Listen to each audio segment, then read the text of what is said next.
Formulario, Vale. no sé de dónde querés que lo saquemos. No, Soraima lo cuelga ahora en el Lo chat. pasó. Ah, está. Creí que decías que ya estaba en el chat.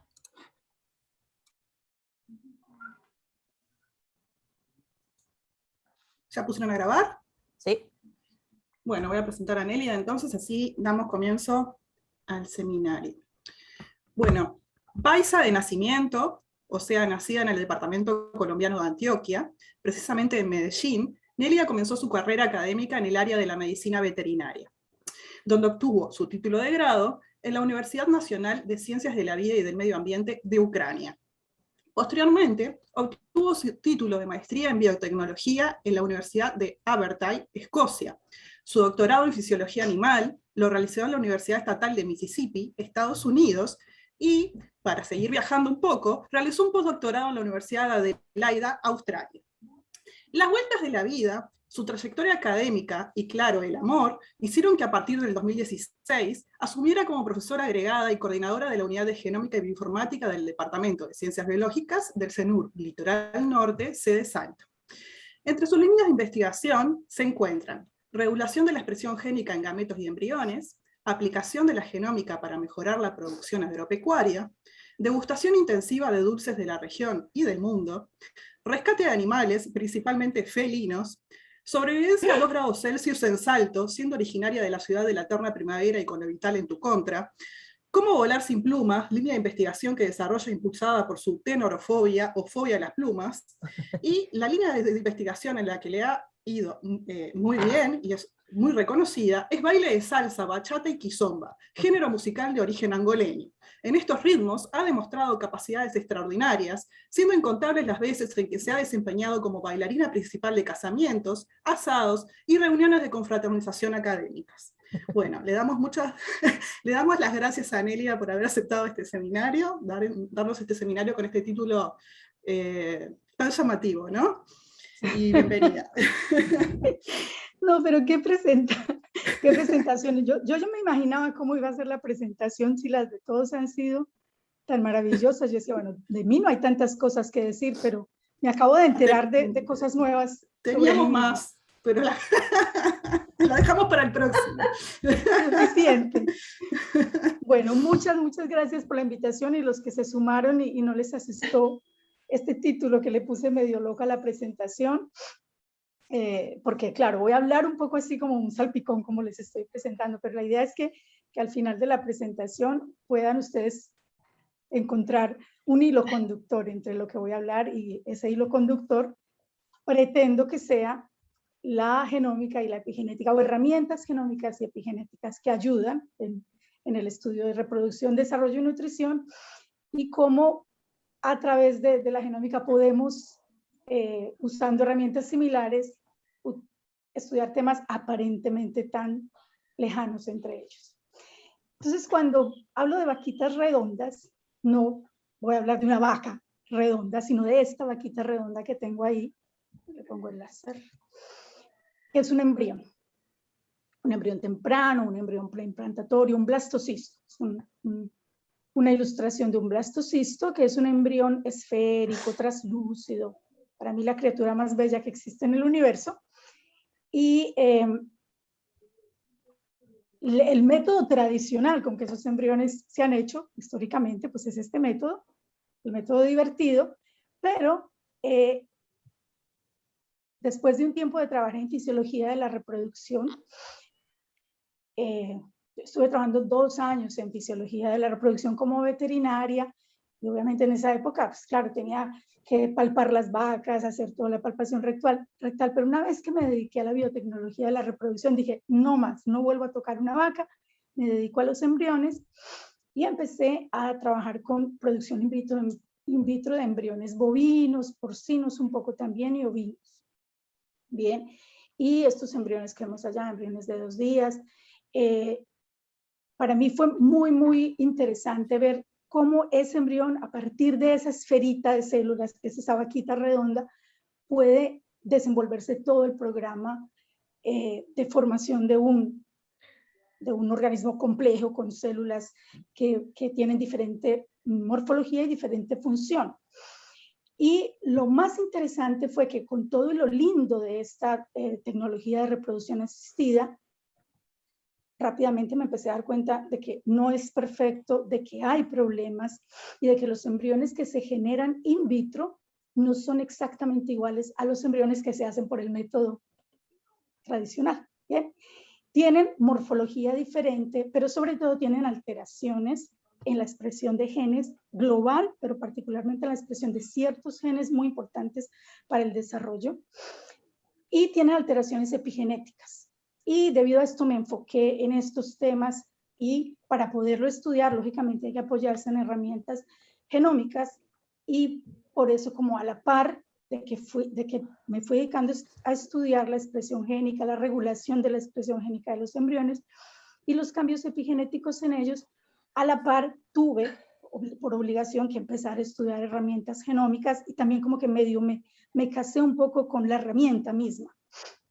Bien, y por eso esta es como una de las líneas principales que más me interesa. Y es un modelo muy interesante realmente estudiar genómica funcional, transcriptómica y epigenética en gametos y en embriones. Porque es muy interesante, porque los gametos y los embriones reprograman su genoma de manera muy dinámica. Silencian ciertos genes, activan otros, ponen marcas en algunas histonas, marcas que realmente lo que hacen justo es eso, reprimir la expresión, retiran otras marcas, están en un movimiento muy dinámico, genómico y epigenético. Entonces, por esto es un modelo muy interesante para estudiar. Muchos de los mecanismos que se conocen hoy de epigenética realmente se descubrieron en embriones, porque tienen que hacer esto en tan corto tiempo, tan rápidamente. Entonces, es un modelo muy interesante para estudiar. Ahora, cuando hablo de lo que les decía, la producción in vitro de embriones, que así se dice en ganadería, pues en humanos no se dice producción de embriones, ¿no? Se dice fertilidad asistida, pero me van a escuchar decir producción de embriones, no piensen que es algo negativo en humanos. En ganadería se dice producción in vitro de embriones. Cuando hablamos de eso, normalmente la gente piensa en fecundación in vitro, ¿no? Este es uno de los pasos del proceso, no es el único, pero es uno de los pasos. Es decir, tenemos los ovocitos maduros, los ponemos en contacto con los espermatozoides y obtenemos los cigotos, es decir, los embriones unicelulares, ovocitos fertilizados. Ese paso, nosotros, para ver si sí fue exitoso, entonces medimos la tasa de fecundación, es decir, de 100 ovocitos, por decir algo, de 100 ovocitos con que empecé el proceso, ¿cuántos se fecundaron exitosamente y se convirtieron en cigotos? Bien. A partir de allí sigue otra etapa muy importante del proceso de reproducción asistida, que es el cultivo in vitro. El cultivo in vitro es tal vez la etapa más larga. En el caso de los bovinos, son más o menos 6-7 días que el embrión está cultivado, o sea, todo el tiempo cultivado, además del tiempo que estuvo en fecundación. ¿Bien? Y este cultivo, digamos que se puede dividir en dos etapas. En la etapa inicial, que es el embrión más temprano, que es más o menos hasta que llega previo a la etapa de módulo, o sea, las primeras segmentaciones, los primeros clivajes, y la etapa final del cultivo, que es cuando el embrión ya se convierte en blastocisto. Entonces, también otros indicadores de que el proceso va bien es cuál es la tasa de clivaje, es decir, de aquellos que se fecundaron, cuántos lograron empezar sus divisiones celulares exitosamente, y finalmente, cuántos se convirtieron en blastocistos. Y ahí también hay otros indicadores que se miran, es decir, se mira también cuántos de ellos eclosionan, salen de la zona pelúcida, que es esta matriz glicoproteica en la que está metido el ovocito y el embrión temprano. Cuántas células tiene para X momento, es decir, cuando es blastocisto, cuántas células tiene. ¿Qué índices de apoptosis tienen esas células? ¿Y qué diferencia hay entre las células?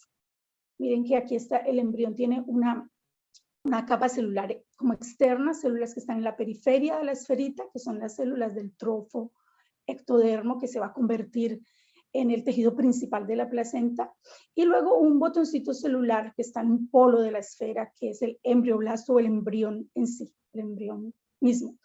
Entonces, también qué proporción celular está entre una y otro de esos dos linajes celulares. Y otro indicador interesante es cómo los embriones Una vez que se someten a congelación, ya sea congelación lenta o vitrificación, y se descongelan, cómo sobreviven el proceso y continúan su desarrollo. ¿Bien?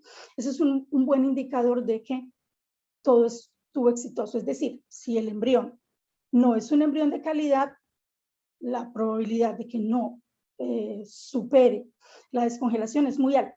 Entonces, por eso se usa también ese como un indicador. Pero hay una parte del proceso que yo no la tengo ahí, lo hice a propósito, y es la etapa previa. Y es la maduración in vitro de los ovocitos. ¿Por qué no la puse? Porque en el caso de la fertilidad humana, esto no es muy frecuente. O sea, lo más frecuente en fertilidad humana es que a las mujeres se les haga una hiperestimulación hormonal y que luego se les aspire los ovocitos ya maduros. ¿Bien? Pero en ganadería lo más normal es que a la vaca en pie se le aspiren los ovocitos inmaduros. ¿Bien? O sea, la vaca en pie con un aparato de ultrasonografía introducido por la vagina, se le aspira directamente de los ovarios los ovocitos inmaduros, de folículos muy, muy chiquititos. Y esos ovocitos se ponen a madurar in vitro. O sea que realmente el proceso de reproducción asistida, normalmente en ganadería, es muy largo. Comienza desde la maduración, que dura más o menos 24 horas, la fecundación, que son más o menos 18, pueden quedarse 24 horas también allí en el proceso, pero más o menos son 18 horas en general, más el cultivo que son 6, 7 días. O sea que miren qué largo es este proceso. ¿Bien? Ahora, también entonces se puede evaluar la tasa de maduración y lo más interesante para mí es evaluar el indicador del que dependen todos los demás y es la expresión génica, tanto en los gametos como en los embriones y el estado epigenético de ambos. ¿Bien? Bueno, entonces, todo este proceso ocurre en una incubadora, ¿bien? En la cual pues, se controlan un montón de variables y de factores físicos, químicos y biológicos también. Entonces, tengamos en cuenta que todo está ocurriendo dentro de la incubadora, ya sea que partamos de ovocitos inmaduros o ya madurados, y que al final tenemos estos embriones que tenemos ahí. En esta fotografía tenemos embriones, unos un poco más avanzados como estos blastocistos de acá, un blastocistos algunos más tempranos, algunas morulitas bonitas, unas morulitas un poco más feas, y algunos embriones que no les fue muy bien y ya están en proceso de necrosis, como este, ¿bien? Y entonces, los factores que determinan esa variabilidad, que a algún embrión le va tan bien y a otro no le va tan bien, son muchos, ¿no? Algunos factores son intrínsecos en el embrión mismo, ¿no? Ya puede ser como la raza, porque hay razas que les va mucho mejor en este proceso. O sea, hay unas razas bovinas que de antemano sabemos nos va a ir muy bien en el proceso de producción de embriones de estas razas, a otras que no tanto. Algunos procesos individuales de ese animal, genéticos de ese animal, algunos que tienen que ver con genotipo y ya se han identificado algunos polimorfismos que determinan que una hembra produzca muchos más y mejores embriones, e incluso factores como el sexo. La tasa a la que se desarrolla un embrión portador de 2 cromosomas X es diferente a la que se desarrolla un embrión portador de un X y un Y. ¿Bien? O sea que eso también influye. De estos, el factor que a mí más me interesa es el sexo. No voy a hablar en esta presentación justamente de ese tema, pero es un tema que me interesa muchísimo y es el dimorfismo sexual en el desarrollo embrionario preimplantatorio.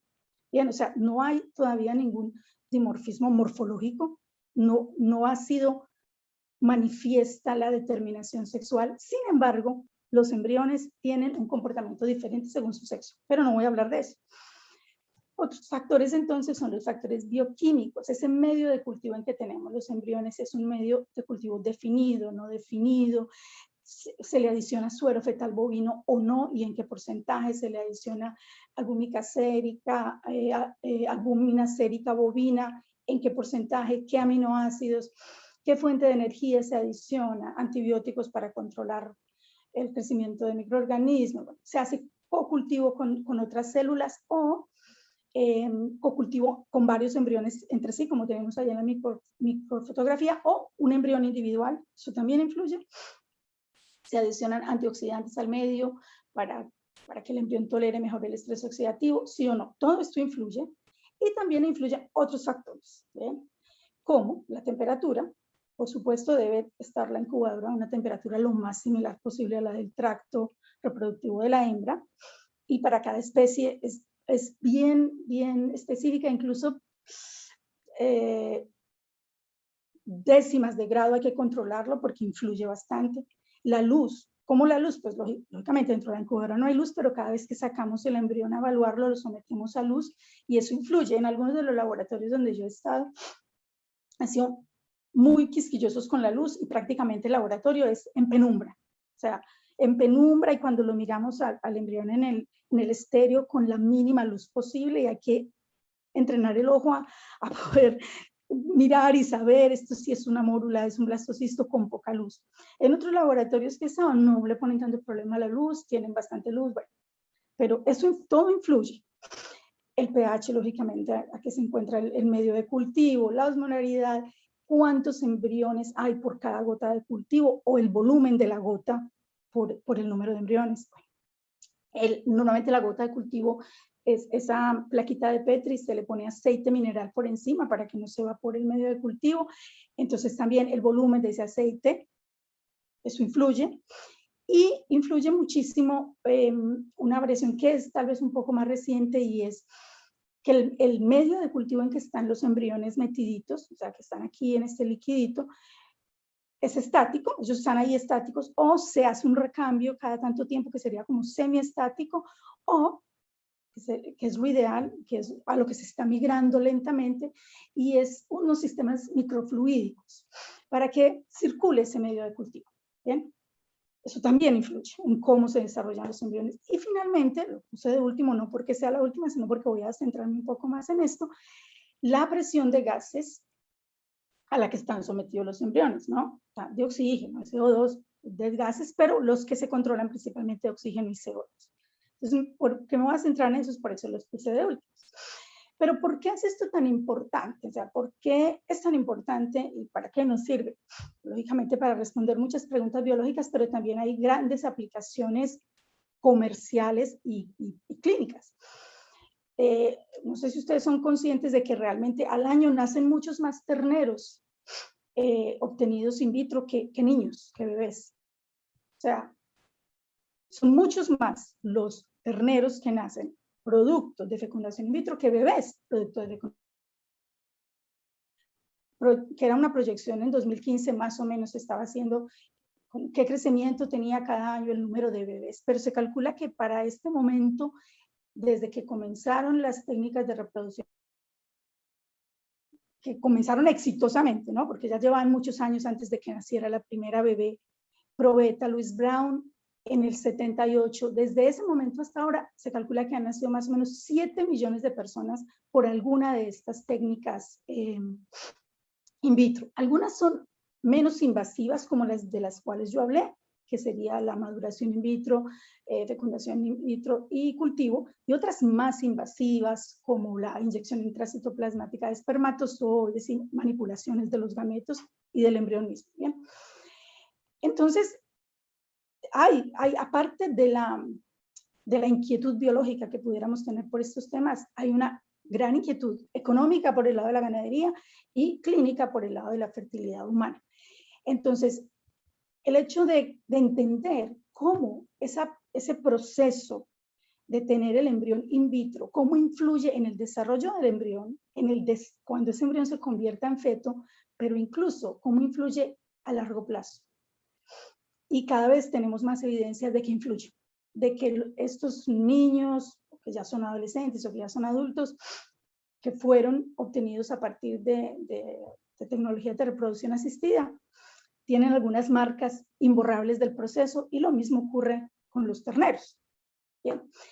Entonces, todo esto puede ayudar a mejorar el sistema de reproducción asistida, y en efecto muchas de las mejoras que se han generado en los sistemas de producción in vitro de embriones, tanto para ganadería como para humanos, se han beneficiado justamente de toda esta investigación. Algunas de las publicaciones en las que yo he participado de estos temas les pongo aquí. Han sido variadas, algunas más centrándonos en la parte epigenética del embrión, otras qué pasa con este antioxidante, qué pasa con estas condiciones. Pero son estos algunos de los temas que me han interesado.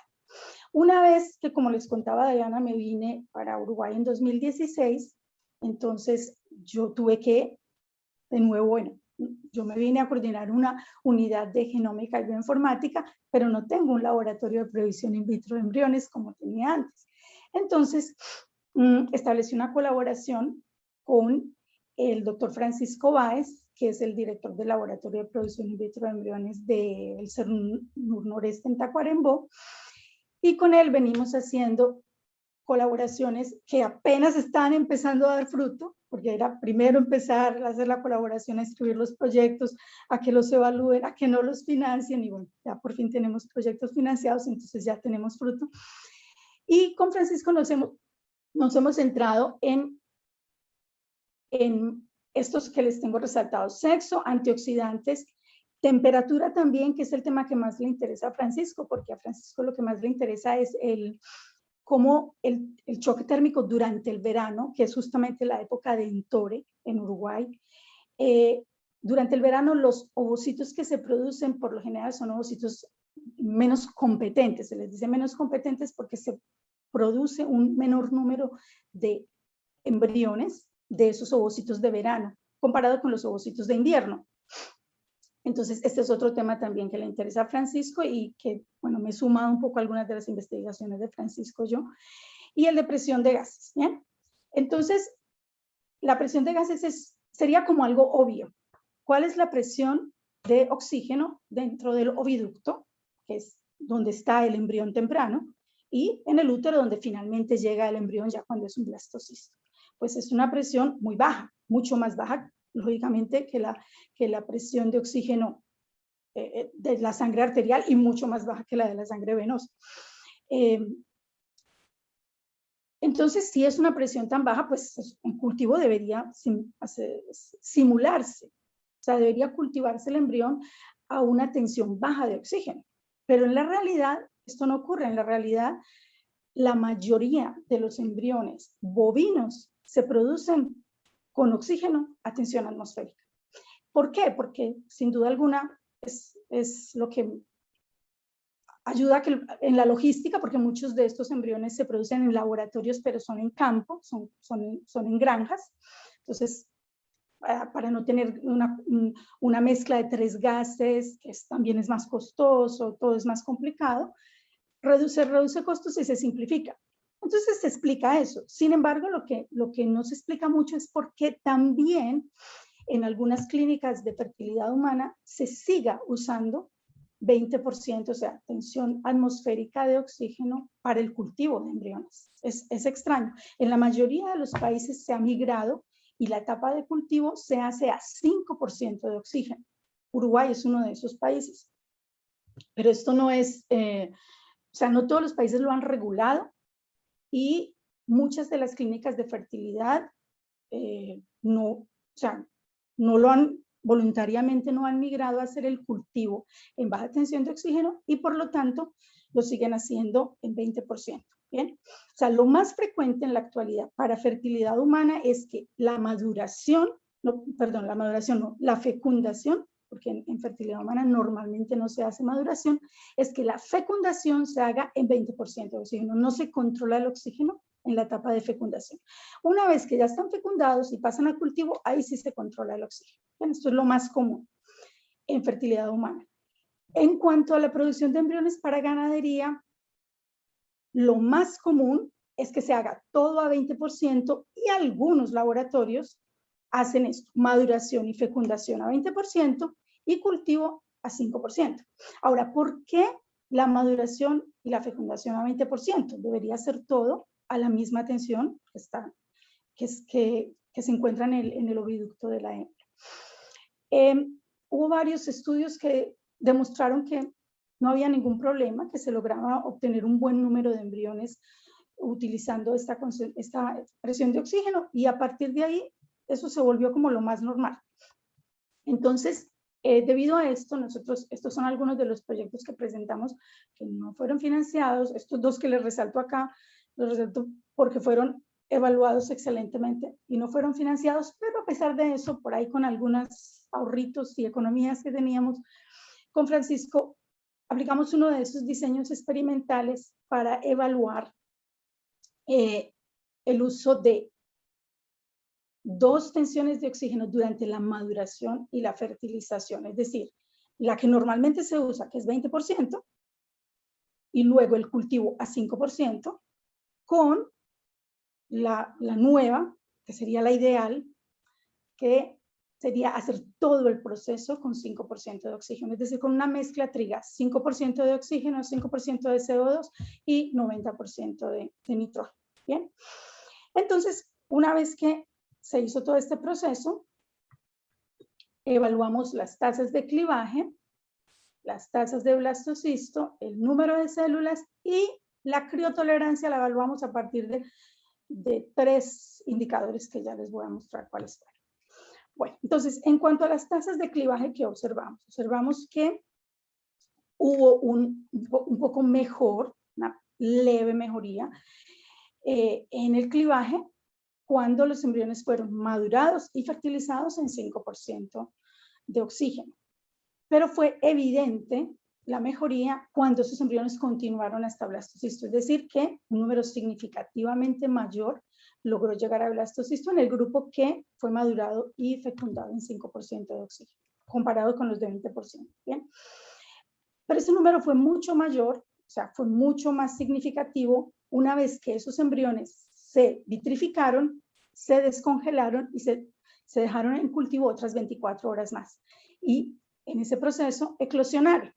O sea que de este 36%, 36.7%, el 41%, o sea, 42% de ellos eclosionó frente al 19% de este 20%. O sea que fueron mucho menos los que eclosionaron. Y esa eclosión sería como un indicador de que el embrión logró recuperarse de la criotolerancia y continuar su proceso de proliferación celular y romper la zona pelúcida. Bien, entonces, sería un indicador de criotolerancia. Y otro indicador interesante fue el número de células. Precongelación, el número de células es un poquito superior, no significativo para nada, o sea, muy similar, solo un poquitito superior en los embriones que hicieron todo su proceso en condiciones de oxígeno bajo. Pero después de la descongelación, claro, en el proceso de congelación y descongelación, muchas de las células sufren apoptosis, necrosis.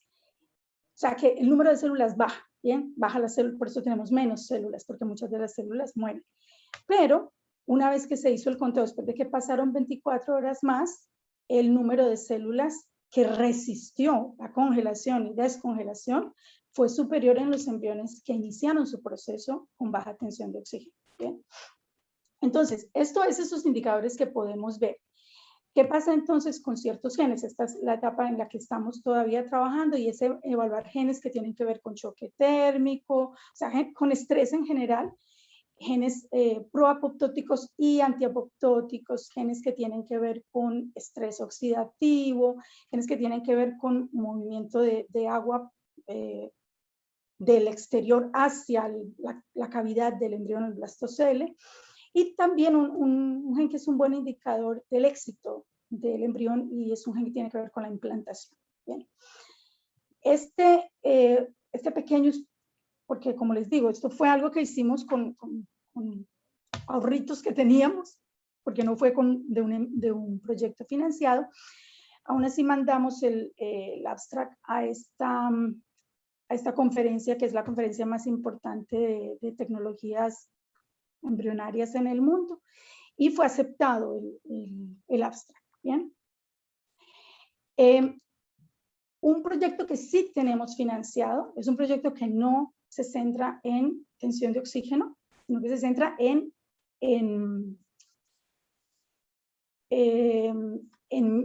la presencia de microRNAs libres o dentro de exosomas según la época del año.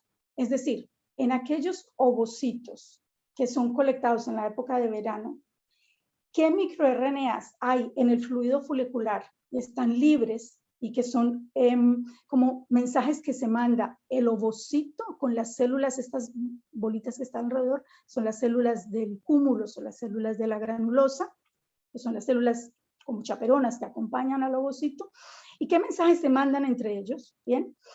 Y por lo tanto salen al fluido folicular, o están dentro de exosomas, que también es una forma en que se comunica las células de la granulosa con el ovocito. ¿Cuáles mensajes se mandan esos ovocitos con sus células en verano y cuáles en invierno?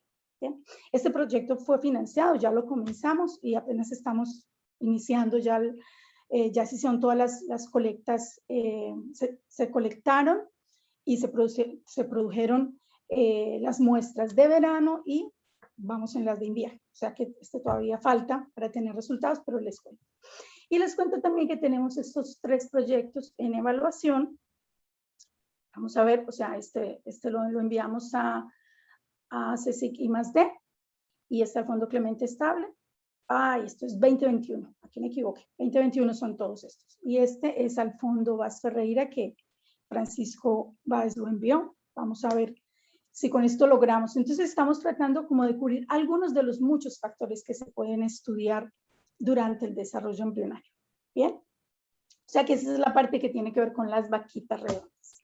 Ahora, ¿cómo saltamos de vaquitas redondas a peces flacos? Aparentemente no hay por qué, no tienen nada que ver, pero en realidad sí hay algo que ver en esto. Y lo que tienen que ver es que en 2016, justo antes de venirme a Uruguay, yo acepté ser parte del comité tutorial de doctorado de un estudiante en la Universidad de Antioquia, donde yo trabajaba antes de venir.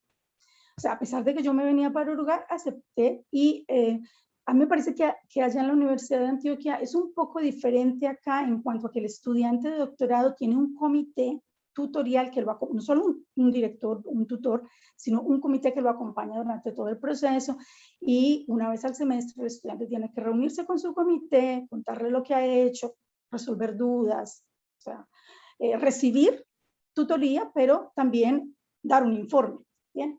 Entonces, este estudiante que se llama Johnny Andrés Yepes y que algunos de ustedes ya lo conocen porque ha venido 2 veces aquí a Uruguay, yo hacía parte del comité tutorial. Yo no era la tutora de este estudiante, no era la directora de su tesis, pero para finales de 2017, principios de 2018, el estudiante solicitó cambio de tutora, o sea, tuvo problemas con su directora de tesis y por vueltas que dio la vida, yo acepté al estudiante, o sea, nadie más lo aceptó, yo lo acepté y era muy complicado para mí, por un lado, porque la base de su proyecto de investigación es una base de nutrición, en lo cual yo no trabajo, yo no sé nada de nutrición. Yo me había sumado a apoyarlo en la parte de expresión génica y evaluación reproductiva, tanto de fertilidad de la hembra, de las ovas, como del semen y el desarrollo embrionario inicial de estos peces.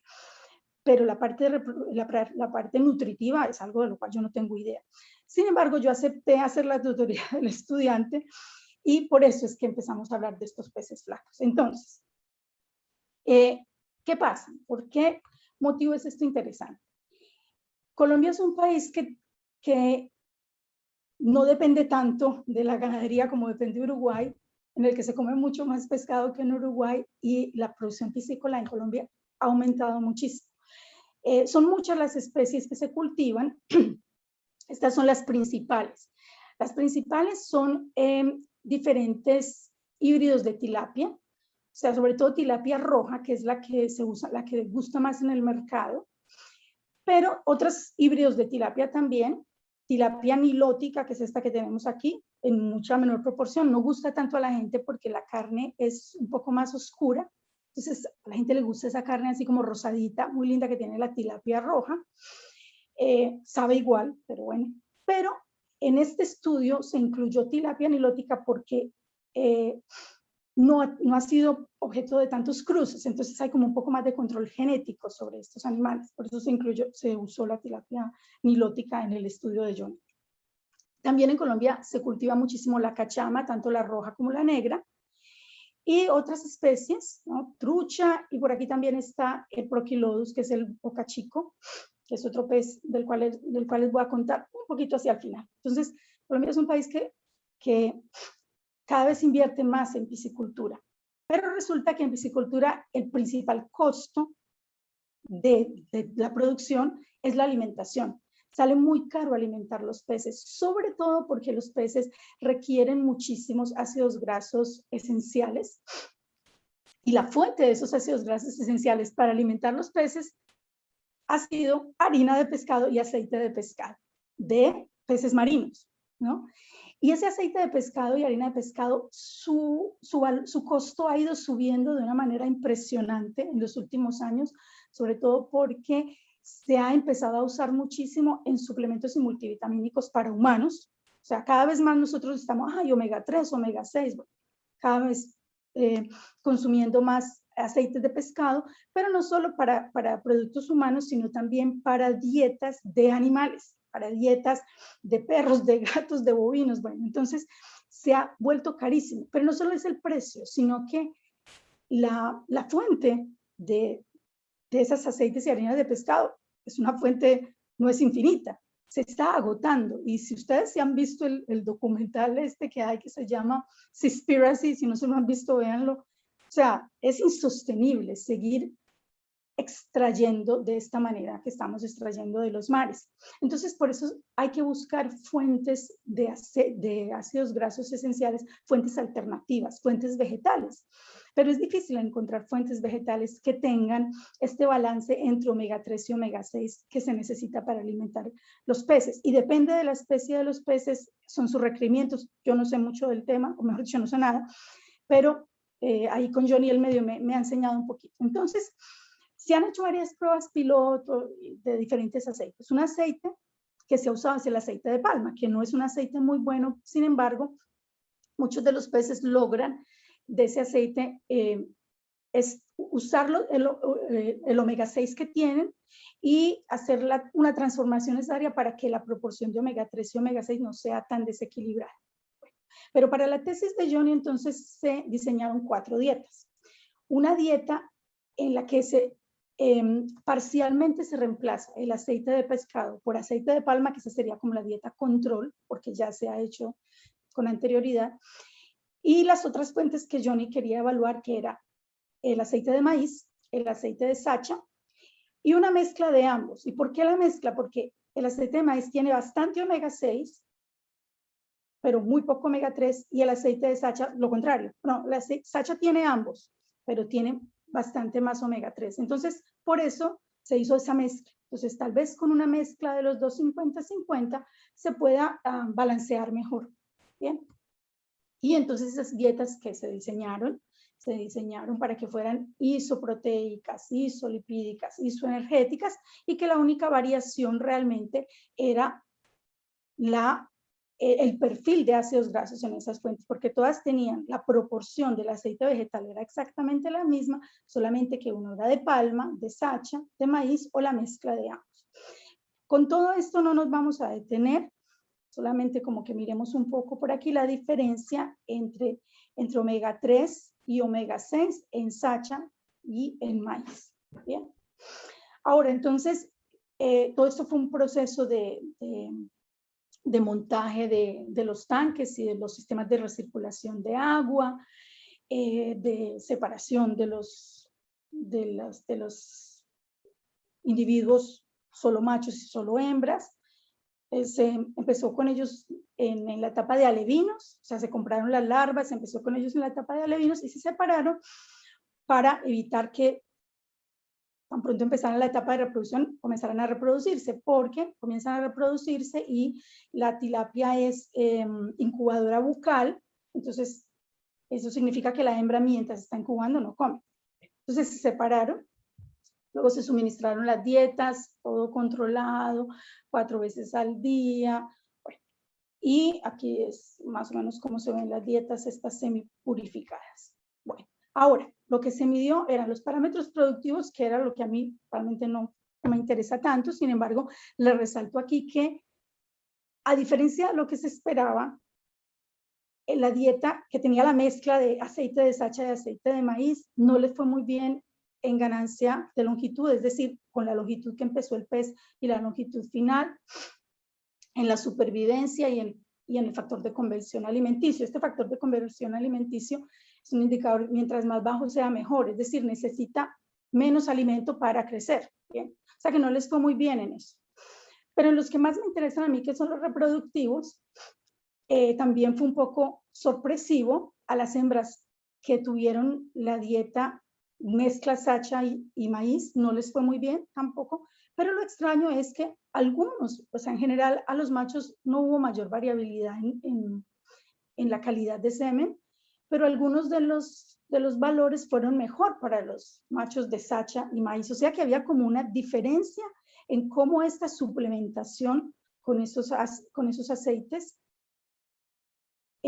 afectaba según el sexo. Bien, por lo menos esto era lo evidente inicialmente con estos parámetros medio generales. Entonces, para poder evaluar un poco mejor a ver qué es lo que está pasando, se decidió hacer un análisis de transcriptoma global del cerebro. ¿Y por qué el cerebro? Pues porque el cerebro es quien controla todo el eje del crecimiento, todo el eje endocrino y todo el eje de estrés. Entonces, el interés es saber qué está pasando en ese cerebro en los animales alimentados. Y se eligió, por cuestión económica, solamente la dieta control y la dieta que tuvo la mayor diferencia, que era la mezcla de sacha y maíz. Bien. Entonces, evaluaron cerebros de 4 machos, 4 hembras, de los que fueron suplementados con aceite de palma, y 4 machos y 4 hembras que fueron suplementados con aceite de sacha y maíz, con la mezcla de ambos. Y resulta que se hizo la secuenciación. En general, la calidad de las librerías fue bastante buena. La mayoría de los reads generados pasaron los filtros de calidad. Se mapearon esos reads al genoma de referencia, al último genoma de referencia que habían, esto fue para el 2019 que salió, entonces se mapearon y la mayoría mapearon. Ahora, los que mapearon en un único lugar fueron ya anotados, otros mapearon en varios lugares al mismo tiempo. Con eso el algoritmo te permite decidir usarlos o no usarlos en los análisis posteriores, porque claro, muchas veces hay 2 genes que tienen alguna secuencia idéntica. Por ejemplo, la subunidad alfa de la hormona folículo estimulante y de la hormona luteinizante es exactamente igual. Y son 2 genes diferentes, ubicados en cromosomas diferentes, pero es exactamente igual el gen. Entonces sería lógico que un transcripto que viene del uno o del otro mapee a ambos, porque es exactamente lo mismo. O sea que uno tiene que decidir qué hacer, hasta cuántos hits iguales permitir. Bueno, no me voy a detener ahí mucho. Y finalmente, 67% de esos reads mapearon en genes, es decir, 33% mapearon en regiones intergénicas. Y esto puede parecer mucho, y realmente es mucho, pero también se debe a que ese genoma de tilapia es un genoma que está en proceso de anotación, o sea, no está bien anotado, todavía tiene muchas secuencias que no se sabe qué son, que todavía no se han confirmado que son genes. Entonces, todavía esas secuencias aparecen como intergénicas y puede deberse a eso. ¿Bien? O sea, todavía está muy fragmentado, hay muchos segmentos del genoma que están secuenciados, pero no se sabe a qué cromosoma pertenece. Bueno, o sea que es un genoma todavía en construcción, en parte por eso puede ser este número tan alto de reads que no mapearon en el genoma. Este análisis de componentes principales, pensé que se iba a ver mejor, no se ve muy bien, pero a ver, lo que ven allá como en moradito, en violeta, el número es el individuo, ¿no? Entonces, moraditos son aquellos individuos que recibieron aceite de palma, y como en un amarillo doradito están los que recibieron sacha maíz. Y vemos que el componente principal 2 prácticamente nos los separó por tratamiento, a excepción de esto, que es el individuo 10, que quedó agrupado junto con los de palma, y es un individuo de sacha maíz. Ahora, por sexo no hubo una separación clara, es decir, realmente es un circulito el que marca las hembras y un rombito los machos. Y ninguno de los componentes tiene específicamente machos o hembras. O sea que la expresión global en el cerebro de esos individuos tuvo mayor variación debida a la dieta que debido al sexo. Y eso fue lo primero, lo primero que notamos, ¿bien? Sin todavía mirar diferencias puntuales. O sea, que lo que más está determinando las diferencias en la expresión global de genes en esos cerebros fue la dieta. Fue esa diferencia en la suplementación con aceite de palma o de sacha maíz. Bien, de la mezcla de sacha maíz. Al mirar específicamente la expresión génica diferencial, ¿bien? Entre tratamientos, entonces, aquí lo que hace el mapa de calores de cada una de las líneas es un gen, ¿bien? Y cada una de las columnas es un individuo. Y aquí también se logró hacer un agrupamiento por tratamiento, no por sexo, de nuevo. Aunque en sacha maíz, a ver, bueno, hay alguno como que medio, están más los machos agrupados que las hembras en palma, en sacha maíz, cualquier cosa. Pero esto no, como que nos confirma lo que habíamos visto en el análisis de componentes principales, que la diferencia radica básicamente en el tratamiento. Bueno, ahora, al hacer el análisis, se hicieron 3 comparaciones, es decir, comparar todos los animales que se suplementaron con aceite de palma contra todos los que se suplementaron con sacha maíz, independientemente del sexo. Bien, esa es la comparación A, que es esta comparación. Luego, comparar solamente machos de palma contra machos de sacha maíz, que es la comparación B, y luego solo las hembras de palma contra hembras de sacha maíz. Bien, y en cada uno de los casos ver cuáles son los genes expresados diferencialmente. Y luego, que seguramente ustedes han visto muchas veces estos diagramas, deben ver si entre esas comparaciones hay algunos que sean compartidos en todos. Y en efecto hubo solamente 10 que estaban presentes con el mismo patrón, es decir, altos en sacha maíz y bajos en palma, o al contrario, altos en todos los de palma y bajos en todos los de sacha maíz. Fueron 10 genes. Bien, entre esos 10 genes, muy interesantes, genes que se agrupan, que tienen que ver con ritmo circadiano. Y esto fue una sorpresa, es algo que para nada estábamos esperando. ¿Qué estábamos esperando? Pues lógicamente esto era una exploración, pero de antemano esperábamos genes que tuvieran que ver con metabolismo lipídico. Eso era lo que esperábamos, encontrar diferencia en esos genes. Tal vez incluso en algunos que tuvieran que ver con reproducción, porque ya habíamos visto diferencias reproductivas. Tal vez algunos que tuvieran que ver con crecimiento, porque habíamos visto diferencias productivas en crecimiento. Pero lo que encontramos fue diferencias en genes que tienen que ver con el ritmo circadiano. Ese fue el principal en todas, pero aquí hay varios. Todos estos que fueron coloreaditos de rojito son genes que estaban diferencialmente expresados en los animales. O sea, más altos en los animales que recibieron la suplementación de sacha maíz con respecto a los de palma, pero sobre todo en los machos. O sea, cuando se miraba la comparación todos contra todos, estaban. Si se miraban hembras contra hembras, algunos sí estaban, otros no. Pero si se miraban machos contra machos, los valores de FDR bajísimos, o sea, 0. O sea, que realmente era significativo, y lo más interesante es que de 41 genes involucrados en estas vías que tienen que ver con el ritmo circadiano, 12 genes estaban diferencialmente expresados. Y esto, o sea, no es casualidad, no fue el azar. O sea, realmente es significativo que se haya enriquecido justamente esa vía. Ahora, ¿por qué? Esa es la pregunta. ¿Por qué justamente el ritmo circadiano se encuentra alterado en estos animales? Eso es la respuesta que está dando Johnny. Finalmente se va a hacer tal vez lo más interesante de su tesis doctoral, y es algo que no estábamos esperando por ningún lado. Pero ahora, ¿cómo conecta esto con lo que sigue? ¿Cómo conecta esto con niños gordos?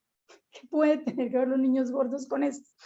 Pues resulta que en el año 2018 comencé a escribir un proyecto con uno que fue estudiante mío de doctorado hace algunos años.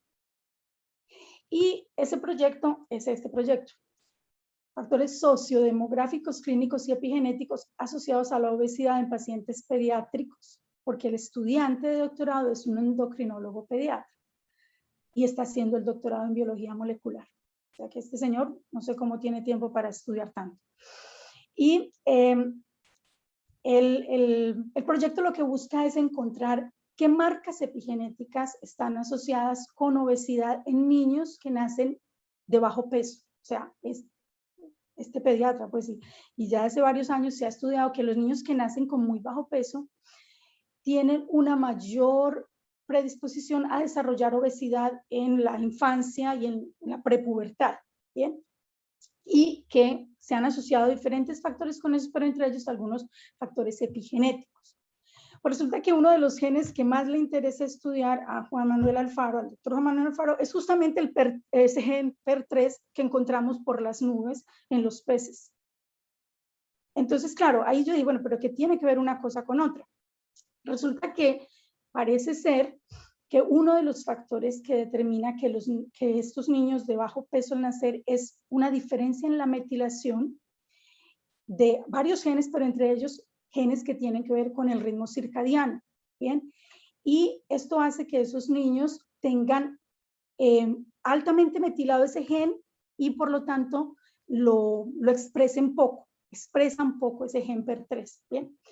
Y sin centrarnos mucho en qué hace este gen, es uno de los genes que tiene que ver con el reloj circadiano central y que se comunica con el reloj circadiano, o sea, central del cerebro, pero que se comunica con los relojes circadianos que hay en los diferentes tejidos, porque hay reloj circadiano tanto en el corazón como en todos los tejidos, en los lípidos, y de ellos depende cómo se lleva a cabo el metabolismo y en qué momento del día el animal come y en qué momento se llevan a cabo ciertos procesos metabólicos. Bien.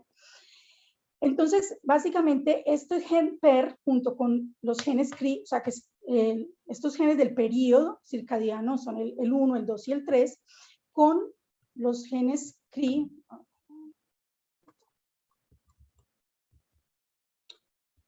¿dónde lo tengo? Ya, aquí está. Junto con los genes, con los criptocromos que son A y B, son genes negativos, es decir, digamos que son los genes que se transcriben en el día, pero que realmente están activos en la noche, ¿bien? Y los genes que llaman positivos son estos dos, el CLOCK y el BIMAN. Y hay una retroalimentación negativa entre ellos, es decir, unos están activos en el día, otros están activos en la noche, y cuando empieza la luz, hace que los unos se activen y los otros sean reprimidos. Entonces vuelvo aquí.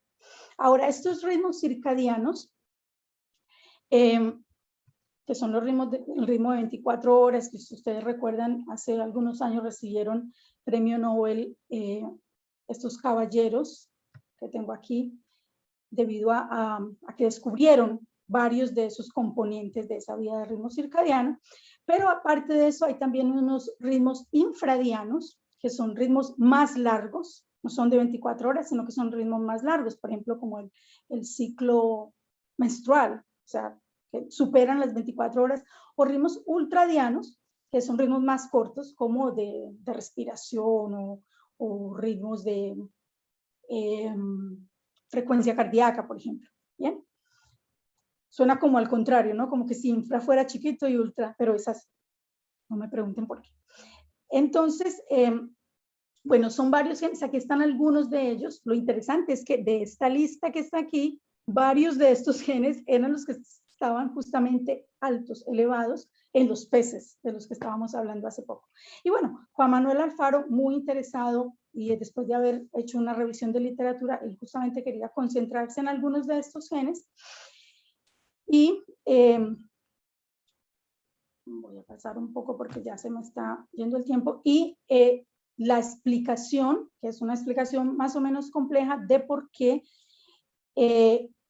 estos niños, que son niños obesos, tienen diferencias en la metilación de estos genes que tienen que ver con ritmo circadiano, tienen patrones de sueño alterados y hábitos alimenticios también alterados. O sea, no solamente es el hecho de que coman mucho en sí, sino a las horas en que sienten hambre, sienten y no sienten saciedad. Bien.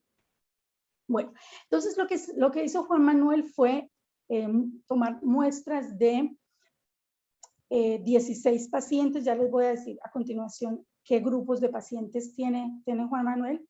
Se les hizo este microarreglo para determinar metilación global. Estos microarreglos, esta es la última generación, que tienen 850,000 sitios de metilación, islas CpG, ubicadas en el promotor de genes o en zonas, en intrones, en diferentes zonas, ¿no? Diferentes zonas de genes específicos que tienen estas islas CpGs.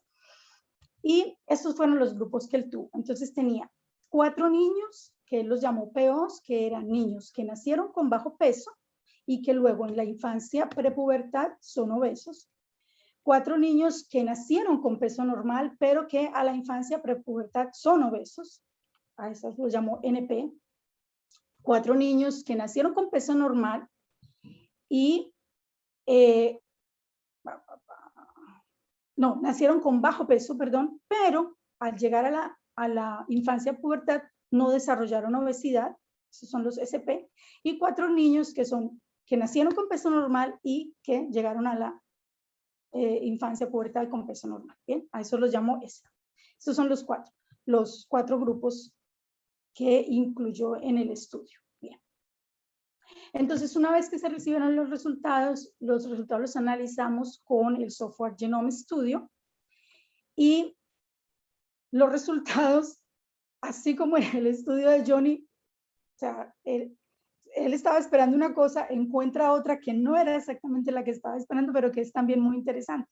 Entonces, al comparar, él hizo diferentes comparaciones, les voy a mostrar solo 2. Entonces, al comparar los niños que nacieron pequeñitos y que fueron obesos con los sanos, es decir, aquellos que nacieron con peso normal y no son obesos, encontró diferencias específicas en la metilación. ¿Bien?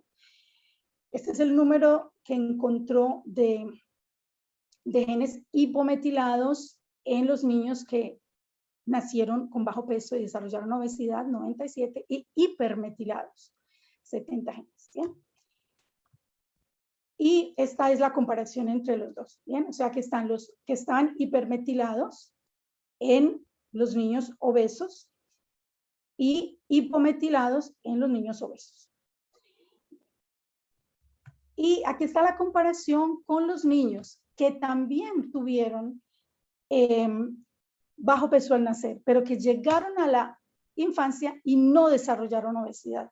Y este fue el más interesante. O sea, Juan Manuel no estaba esperando encontrar tantas diferencias en este grupo. Él esperaba encontrar en el de los niños que nacieron pequeños y se volvieron obesos contra los sanos. ¿Bien? Pero lo más interesante es cómo encontró tantas diferencias en metilación en los que nacieron pequeños. Estos nacieron pequeños ambos grupos. Solamente que al llegar a la infancia y adolescencia, unos desarrollaron obesidad y otros no. O sea, en resumen, más o menos de esto, es saber que muchos de los factores que determinaron esas diferencias en la metilación son factores que no tuvieron que ver con el bajo peso de los niños al nacer, sino posterior.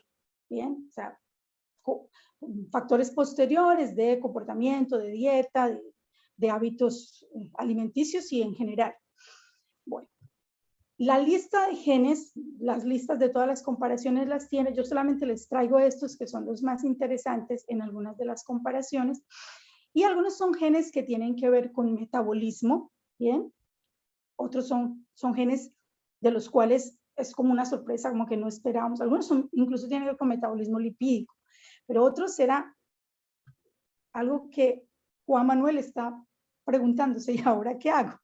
Y lo interesante para mí que lo acompaño sobre todo más en la parte de análisis de los datos mismos y que no sé tanto de la pregunta biológica como él. Y esto es al final una de las conclusiones que yo les quiero dejar, que cuando se trabaja con genómica y epigenómica, porque al tener tanta transdisciplinariedad y ser tan interdisciplinario, uno a veces resulta trabajando con modelos y con especies que no son las especies que uno conoce, ¿no? Pero lo interesante es eso, trabajar con otras personas, enriquecerse con esas otras preguntas de investigación y preguntas biológicas que tienen ellos. Y para mí es como una especie de ciego. Yo simplemente ayudo a analizar los datos y yo no sé lo que debo esperar. Yo no sé qué es lo esperado.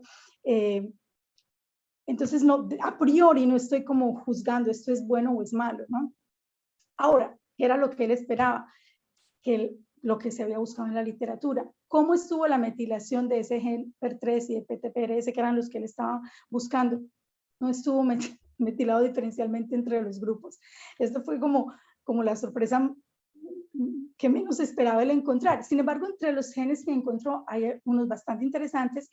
Es parte pues de su tesis doctoral y por lo tanto yo no me adelanto a contarles esos temas. Para concluir entonces, espero haber podido mostrarles que había algo de vínculo entre esos temas tan disímiles y con esto les cuento que en la unidad de genómica y bioinformática básicamente eso tenemos que hacer o a eso nos ha llevado la vida y ojalá que logremos disfrutarlo y es colaborar con muchos otros estudios, ayudar a analizar datos de modelos y de especies de las cuales no sabemos nada, pero aprender un poquito de ellas, o sea, permitirnos esa colaboración sin ser expertos en la especie, sin ser expertos en ese tema, poder aportar lo poquito que vamos aprendiendo en el manejo de los datos y en el uso de las herramientas para poder analizar esos datos que cada día van siendo más útiles para todas las ramas de las ciencias de la vida y de la salud. Entonces, debido a eso les pongo ahí, y no están todos, algunos de los proyectos en que estamos colaborando, algunos de ellos son proyectos en los que está colaborando Dayana o Dayana y Majo, que aquí están Dayana, Majo, que son, somos las chicas de la unidad de genómica y bioinformática, por el momento chicas, pero pues no estamos cerradas a recibir chicos también. Y algunos debido a que la línea de Dayana ha sido más el trabajo con filogenómica y filodinámica de la evolución viral, pues ha colaborado también con el Laboratorio de Virología Molecular, pero también colaboramos con el Laboratorio de Genética Humana, tenemos un par de colaboraciones, incluso tenemos colaboraciones con el Laboratorio de Biomoléculas Activas, con Iliana y Guzmán, no las puse aquí, pero tenemos también un par de colaboraciones con ellos con Trypanosoma. Y también estamos en fase, digamos, medio terminando un proyecto grande que es una colaboración con Colombia y hay colaboradores de Suecia y de China para secuenciar y ensamblar, ya se secuenció, ya se ensambló, están en uno de los primeros ensamblajes, el genoma del pez colombiano boca chico, es el Prochylodes magdalene, que es del mismo género que el sábalo. Bien, entonces más o menos con esto les cuento todo, espero no haberlos enloquecido mucho con el salpicón y si tienen alguna pregunta, trataré de responderla.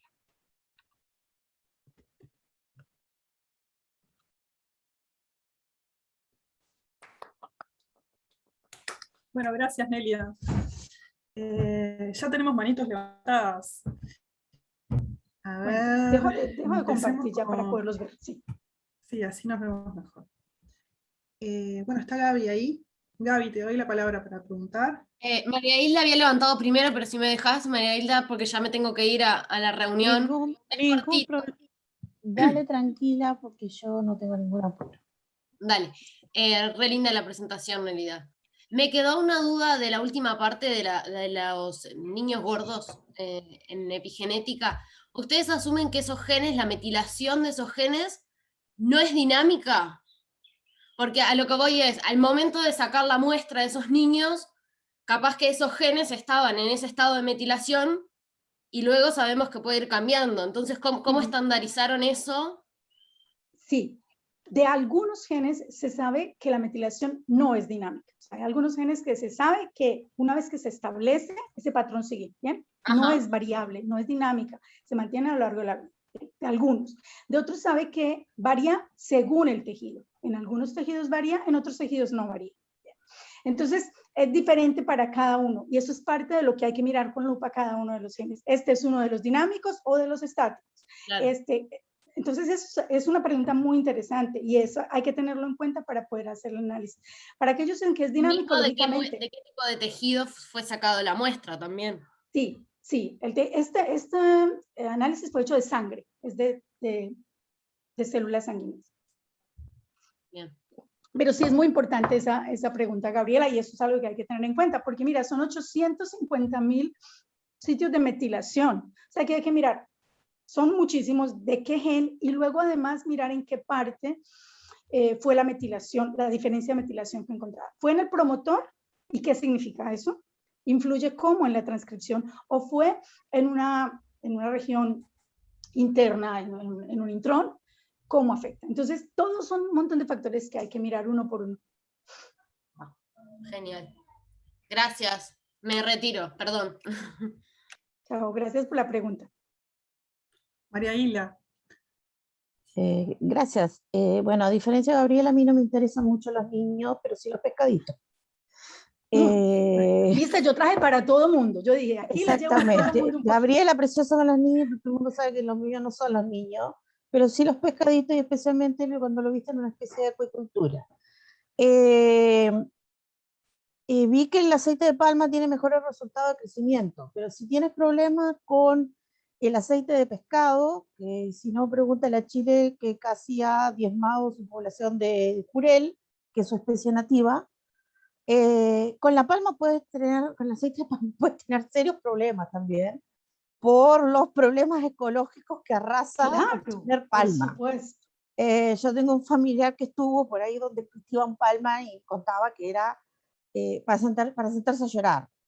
Sí, y en lo posible, muy linda la palma, pero tratemos de buscar otra cosa. Sí. Y en la segunda diapositiva, donde tenías el agrupamiento de los genes con aceite de palma y con la sacha maíz, que vos dijiste que estaban todos medio entreverados, si no me falló la vista, creo que la sacha maíz te funcionaba mejor y había un macho solo entreverado. Tenía agrupadas las hembras por un lado y los machos por el otro, y tenías un macho metido entre medio de las hembras ahí medio perdido, pero con la palma sí tenés más dispersión de los machos.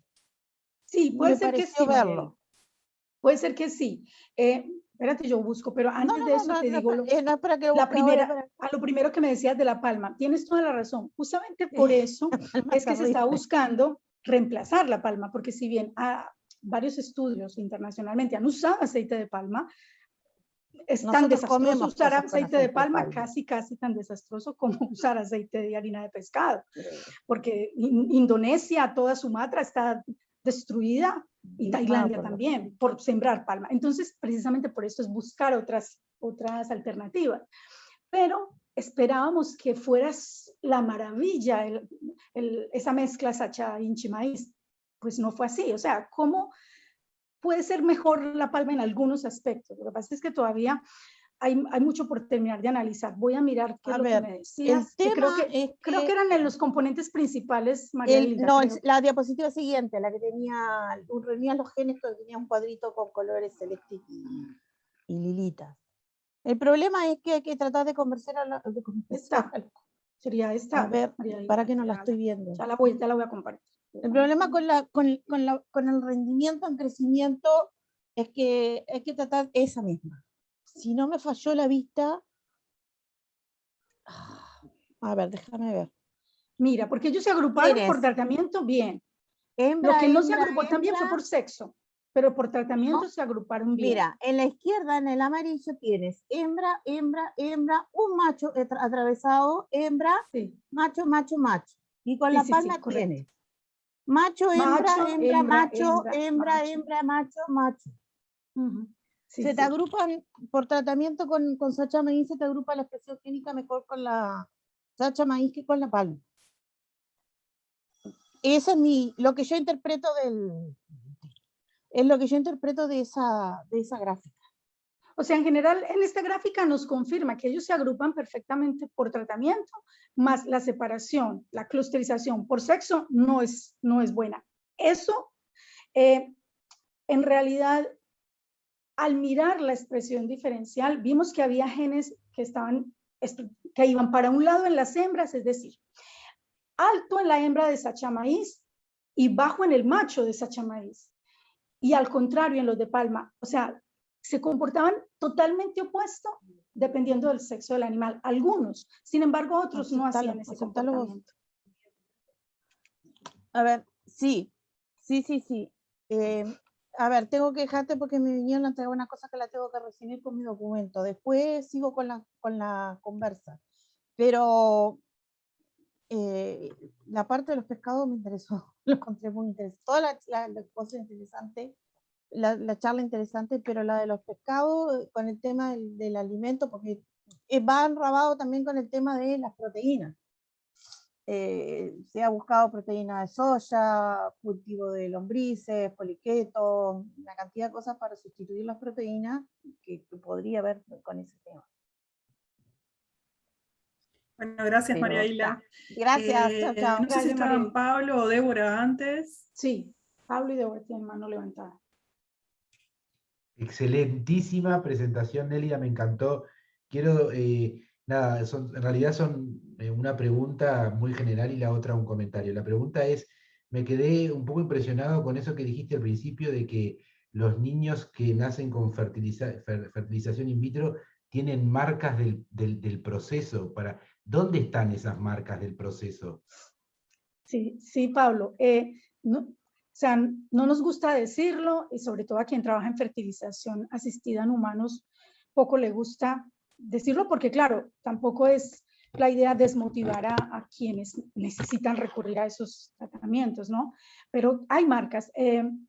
Muchos de los genes marcados tienen justamente que ver con metabolismo y hay varios estudios que ya han asociado las técnicas de reproducción asistida con obesidad, alteraciones metabólicas del metabolismo de los lípidos y de los carbohidratos, incluso algunos que tienen que ver también con cáncer. Bueno, mejor dicho, le han encontrado muchos, pero hay varias asociaciones que ya han sido hechas, no solo en humanos, sino también en bovinos. O sea, realmente en bovinos tenemos mucha más número para comparar algunas cosas que son medio tristes. Claro, eso no quiere decir que todos los niños que nazcan por in vitro, pero la probabilidad es, o sea, el odds ratio es definitivamente, no es una cosa pequeña. O sea, hay que prestarle atención, pero justamente por eso es que se le presta atención, para mejorar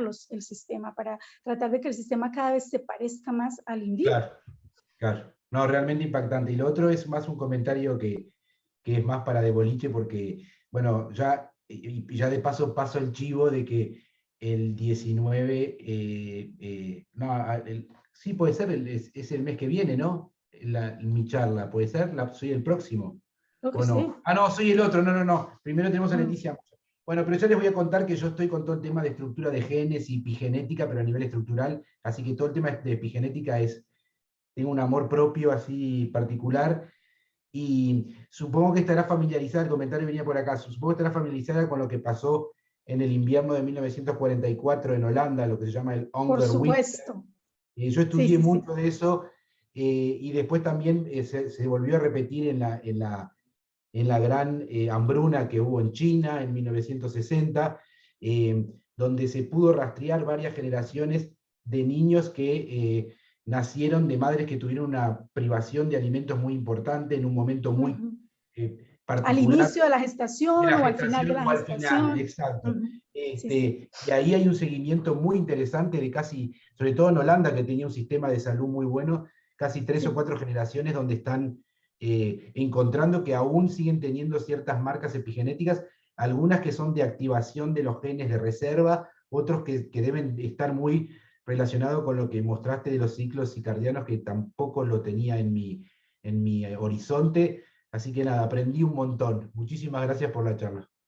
Qué bueno, Pablo. Sí, eso de Holanda es muy interesante. Yo creo que en alguna charla que yo di de epigenética, pues les conté de lo de Holanda, pero justo cuando yo estuve en Australia, está ¿cómo se llama? Rose, que es la investigadora líder de ese grupo de Holanda, estuvo en la Universidad de Adelaide también una semana, entonces allá estuve con ella, y ella, y justamente porque ella es nieta de esa misma generación, es decir, su madre nació, su madre es producto de esta, la abuela estaba en embarazo cuando la hambruna, entonces ella es una de los sujetos, ella es la directora del proyecto y es uno de los sujetos de investigación. Wow. Entonces es muy interesante cómo es una herencia transgeneracional epigenética. Impresionante. Bueno, seguimos con sí. Débora. Sí, aquí me recuerda María Hilda que yo les hablé de eso. Bueno, Débora. Nélida, muchas gracias por la presentación, muy buena. Pero no haberte enloquecido mucho, Débora, con los peces y las vacas. Las tres cosas, los tres partes de la presentación, tengo millones de preguntas, pero creo que voy a ser bastante concreta. En la primera parte, en la parte del nivel de oxígeno, es preocupante, lo hago como un comentario y esto lo podríamos conversar después, Nélida, es preocupante el daño oxidativo que se pueda generar por una tensión, por una PO2 de cultivo muy alta, eso es muy interesante, y bueno, llama la atención, ¿no? Porque si uno piensa que quiere aumentar el rendimiento de la fecundación in vitro para ganadería, ¿no? Ni que hablar para humanos, pero para ganadería, eso sería una de las cosas a tener especial cuidado. Si bien sí es cierto que el manejo de la mezcla, porque hay que aumentar la mezcla con nitrógeno para poder tener ese es un problema porque hay que hacerlo en cámaras. No se puede hacer en un incubador porque apenas abrís, ya está. Bueno, eso es una parte muy interesante que podemos discutirlo ahora cuando vaya, en octubre, noviembre, podemos encontrarnos y discutirlo. La segunda parte que es el Sacha Inti. ¿No dijiste qué era o yo me lo perdí? El Sacha Inti es una semillita que tiene un aceite, es una petunia. Yo les dije cuál era el nombre. ¿Es un producto natural? Sí, es un vegetal. Sí, pero no es... Y su semilla es una semilla aceitosa, no se consume pues para no es de producción, no la comemos normalmente. No es de producción masiva. No. ¿Es local de Colombia? Sí. No, de zona tropical. Claro, entonces, quería hacer esa mención porque entonces llama la atención que es la combinación de maíz, que sí está mejor caracterizado con ese producto que produce las modificaciones, las mayores modificaciones que se evidencian. Entonces ahí sería interesante saber cuáles son los componentes que tienen estos componentes para poder... ¿qué componentes tiene? Perdón, justo aparece una llamada. Esta semilla para saber si hay alguna alteración, ¿no? O que produzcan alguna alteración. Lo extraño es que en la dieta que se suplementó con cada uno por separado, no fue. O sea, claro, era pero solo Sacha.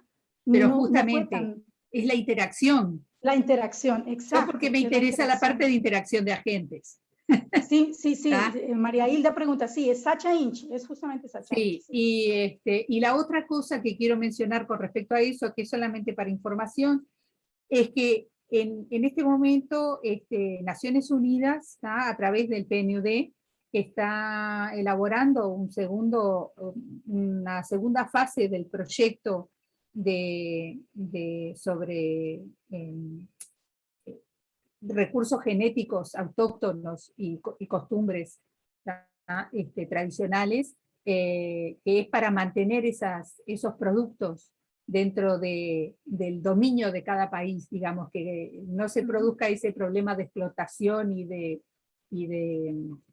erradicación de productos naturales, ¿tá? O de costumbres tradicionales de los pueblos, sobre todo de los pueblos indígenas, pero también son de los pueblos locales y de los países locales.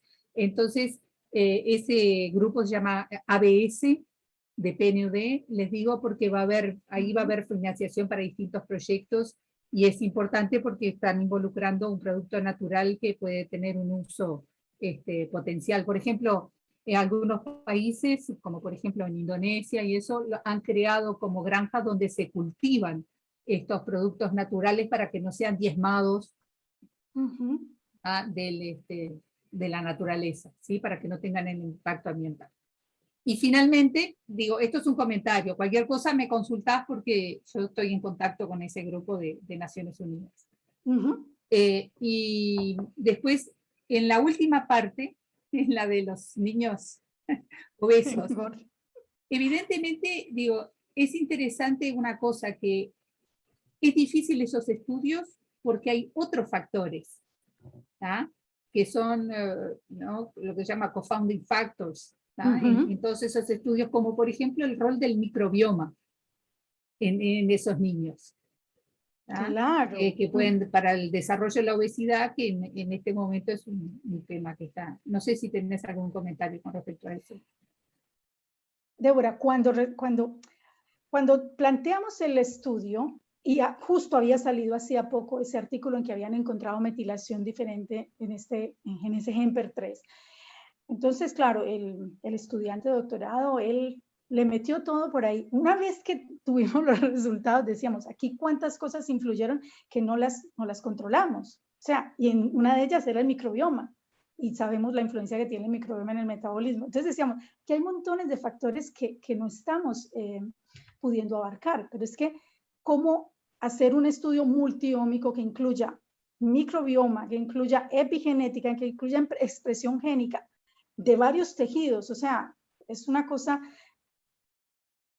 que no la podemos abarcar, es demasiado grande, pero claro, es cierto, no desconocemos que nos centramos solamente en la metilación de genes, de toda la metilación global, pero que ahí estamos desconociendo muchos factores que influyen. Es cierto eso, Débora. Eso es algo que Juan Manuel tiene que defender en su tesis de doctoral, apenas la termine de escribir, pero es así. Claro, él está mirando otros factores adicionales. Yo presenté solo la parte de metilación. La tesis de él tiene que ver también con factores sociodemográficos. Él realmente tiene otros capítulos que tienen que ver con otros factores. No microbioma, eso no. Entonces, él evalúa también esos factores con otros parámetros y con otros indicadores, ¿no? Y una parte, un subgrupo de esos niños fueron los que se incluyeron aquí en el estudio de metilación. Es un subgrupo. El grupo grande es el que miró factores sociodemográficos y diferentes componentes, de los cuales, bueno, yo de eso sí no sé nada. Muchas gracias, Nélida. Después conversamos porque da para mucho. Perfecto, gracias a ti. No sé si Majo, que tenía la mano levantada, Majo Zuluaga, hace un momento quiere hacer su pregunta. Sí, la tenía y la bajo. No, ya. Está. Bueno, yo sí quería hacer una pregunta. Primero, bueno, que gracias por la presentación, que fue como súper disfrutable y clara. Y lo que más me maravilló fue cómo, aunque trabajemos en diferentes temas, ¿no? Llegaste a un punto en que encontraste una conexión entre todos ellos que, o sea, es como, wow, eso es, me parece genial cuando se llega a eso. Yo recuerdo cuando te conté a ti esto, que te conté, mira, pero qué casual que justamente el mismo gen. O sea, para mí fue medio llamativo cómo, y eso es lo que quería mostrar, cómo temas tan distantes como que te van llevando por un camino que se puede transitar con estas herramientas. Y incluso tú, Diana, me ayudaste, que tú me ayudaste a organizar esos genes metilados diferencialmente. O sea, que hasta Diana también metió la mano. Sí, lo que pasa es que yo no tenía toda la línea junta, Claro. había visto como pantallazos de los diferentes proyectos, pero no tenía toda esa conexión que presentaste ahora, entonces estuvo buenísimo. Bueno, y por otro lado, no es una pregunta en sí, pero porque sé que también hemos hablado, por un lado dijiste en esta presentación, en relación con la fecundación in vitro, que habíamos llegado a alrededor de unas 7 millones de personas que habían sido, que habían nacido a partir de fecundación in vitro, ¿verdad? Pero también sé por otro lado, y por cuentos tuyos, que existe un sesgo de sexos cuando en realidad, o sea, se realiza la fecundación in vitro en humanos. Entonces, quería saber si me podías recordar a todos, porque me pareció súper interesante en el momento, ¿en qué consiste eso del sesgo de sexos? Porque entonces, en estas 7 millones personas de que nos contaste que fueron nacidas de esa forma, hay mayor cantidad, no sé si de mujeres o de hombres, ¿no? De hombres, de hombres. Para el año, o sea, en el 78 nació la primera niña por in vitro, ¿no? Para el año 87 salió el primer artículo en el que decía, la proporción secundaria de sexo, la secundaria es la proporción de sexo al nacimiento, la primaria sería en la fecundación, ¿no?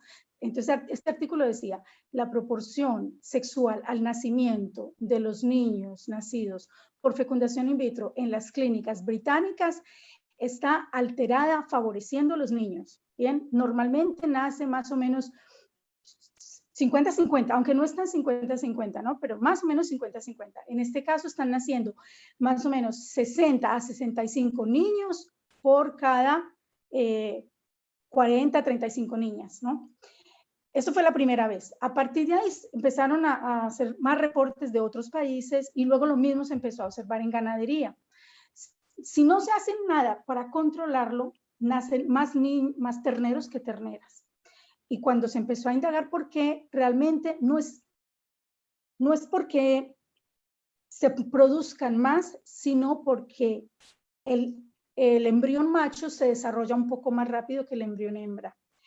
Ocurre lo mismo en vivo, pero en in vitro es mucho más evidente. Entonces, quien hace la selección, la persona que hace la selección del embrión, selecciona los más bonitos, los que van desarrollándose más rápido, y esos son los que elige para hacer la transferencia.